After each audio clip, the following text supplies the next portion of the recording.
Assalamualaikum warahmatullahi wabarakatuh. Bismillah, alhamdulillah, salatu wassalamu ala rasulillah, la hawla wa la quwata illa billah, amma ba'd. Sahabat-sahabatku, teman-temanku, teman dalam kebaikan, teman dalam bergandengan tangan menuju ridha Allah, menggapai kerahmatan-kerahmatan dan menyebarkan kerahmatan-kerahmatan Allah di muka bumi. Alhamdulillah, kita telah memasuki hari ketiga di bulan puasa ini. Semoga ibadah kita tetap dalam jalur keridhaan Allah, tetap dalam jalur semangat kita untuk selalu mendekat kepada Allah di bulan yang penuh ampunan ini. Kajian kita, kitab Usfriyah, pada ini adalah membahas hadis yang ketiga tentang keutamaan menghormati orang tua dan juga anjuran untuk orang yang sudah tua segera kembali kepada Allah. Bismillahirrahmanirrahim. An Anas bin Malik radhiyallahu taala anhu qala Rasulullah sallallahu alaihi wasallam,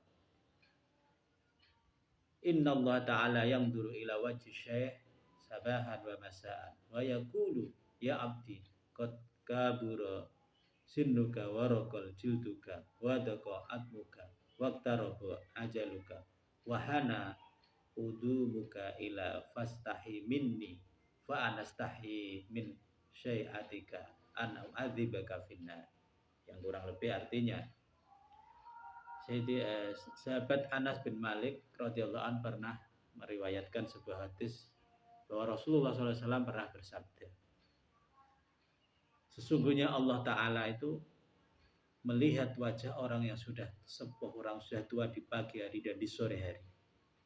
Kemudian Allah berfirman, wahai hambaku, usiamu telah tua, kulit tubuhmu telah keriput, tulang-tulangmu telah rapuh, ajalmu telah mendekat. Sudah waktunya kamu menemuiku, maka merasa malulah kamu kepadaku, karena aku malu menyiksamu di neraka karena ubanmu.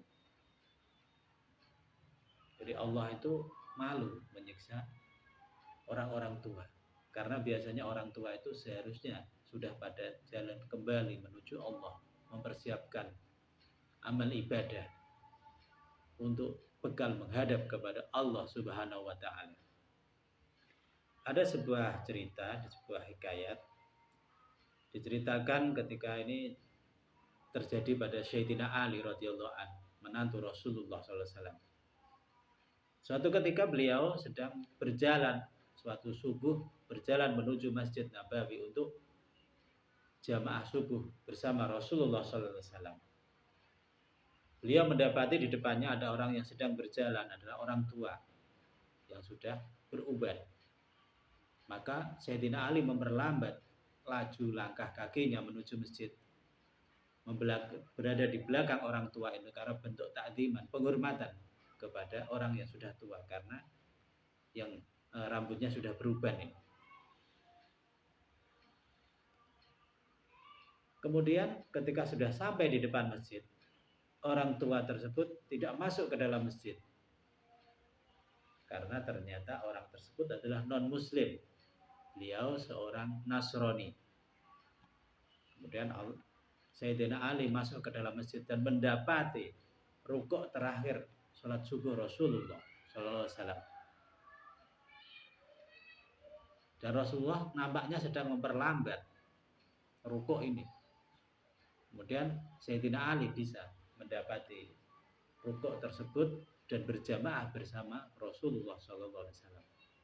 Setelah selesai sholat, Sayyidina Ali bertanya kepada Rasulullah, ya Rasul, mengapa engkau memperlambatkan rukukmu? Tidak seperti biasanya. Kemudian Rasulullah bersabda, tadi ketika aku sedang membaca Subhana Rabbiyal Azimi dan bacaan rukuk, malaikat Jibril datang kepadaku. Malaikat menaruh sayapnya di punggung Rasulullah sehingga Rasulullah tidak bisa untuk bangun. Kemudian orang-orang bertanya, sebab apa ya Rasul? malaikat sampai menahan punggungmu. Kemudian malaikat Jibril mewahyukan kepada Rasulullah. Ketika tadi Rasulullah sedang mau bangkit dari rukuk memperlambat itu, ternyata malaikat Jibril menceritakan kepada Rasulullah bahwa tadi Sayyidina Ali sedang berjalan tergesa-gesa menuju masjid untuk mengikuti sholat subuh. Tapi lantaran bentuk karena takdimnya Sayyidina Ali kepada orang yang lebih tua, tidak berani mendahului, atau karena bentuk pengagungan, penghormatan kepada orang tua, padahal orang tua itu adalah orang Nasrani. Maka Allah memerintahkan malaikat Jibril untuk menahan rukuknya Rasulullah, sehingga Ali dapat mengikuti sholat subuh tersebut. Dan yang lebih istimewa menurut malaikat dari malaikat Jibril itu, bahwa malaikat Mikail pun ikut. Malaikat Mikail yang bertugas mengatur setiap yang ada di muka bumi itu menahan matahari untuk segera terbit pagi itu. Nah, dari peristiwa ini, karena bentuk takziman Sayyidina Ali, agama Islam mengajarkan kita untuk menghormati siapapun, bahkan kepada orang Nasrani, orang apapun agama mereka. Ini ajaran dari Rasulullah yang dipraktekkan oleh Sayyidina Ali, karena bentuk Sayyidina Ali menghormati orang-orang yang non-muslim karena sudah tua, untuk sopan santunnya, bentuk penghormatannya.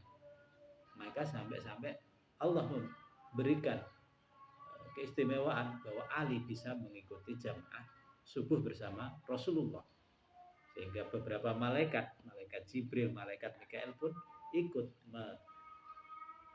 membantu proses dalam, karena keberkahan dari penghormatan kepada orang yang lebih tua itu, sehingga Sayyidina Ali bisa berjamaah bersama Rasulullah. Itu adalah peristiwa yang luar biasa. Maka kita tidak boleh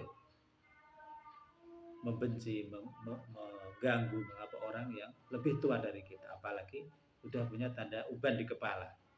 Allah saja malu untuk menyiksa orang-orang yang telah berubah. Tapi kita ini yang kadang tidak punya malu, masih tidak punya malu kepada Allah, yang tiap hari kita masih melakukan kefasikan, kemaksiatan. Bas, pokoknya kita jangan putus asa dengan rahmatnya Allah. Tapi walaupun kita masih terjebak, masih berada dalam ranah kemaksiatan, kita tetap berusaha untuk memperbaiki diri, dan minta ampun kepada Allah. Jangan bosan-bosan. Ini juga ada sebuah kisah dari ulama luar biasa, seorang ulama peletak dasar akidah Ahlussunnah wal Jamaah, yaitu Imam Abu Mansur Al-Maturidi. Di samping Ahlussunnah wal Jamaah ini mengikuti ulama Abu Mansur Al-Maturidi, juga Imam Abu Hasan Al-Asy'ari dan Al-Maturidi. Suatu saat guru Abu Mansur Al-Maturidi ini yang sudah berumur 80 tahun itu berwasiat, ketika sudah jatuh sakit menjelang ajalnya, dia berwasiat untuk mencarikan dia budak berusia seumur beliau, berusia 80 tahun, untuk dibelinya, kemudian dibebaskannya, dimerdekakannya.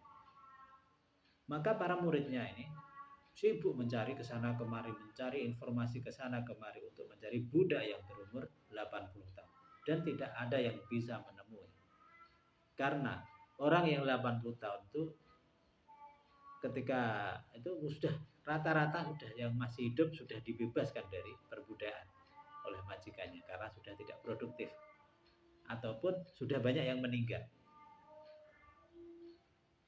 Kemudian Imam Maturidi mengabarkan hal tersebut kepada gurunya. Kemudian sang guru bermunajat kepada Allah, bersujud dan bermunajat kepada, ya sesungguhnya budak yang telah berusia 80 tahun itu sudah tidak ada kecuali yang sudah dimerdekakan. Sedangkan aku yang berusia 80 tahun ini belum engkau merdekakan ya Allah dari api neraka. Padahal engkau adalah zat yang maha pengasih, maha dermawan, maha agung, maha pengampun dan penerima syukur.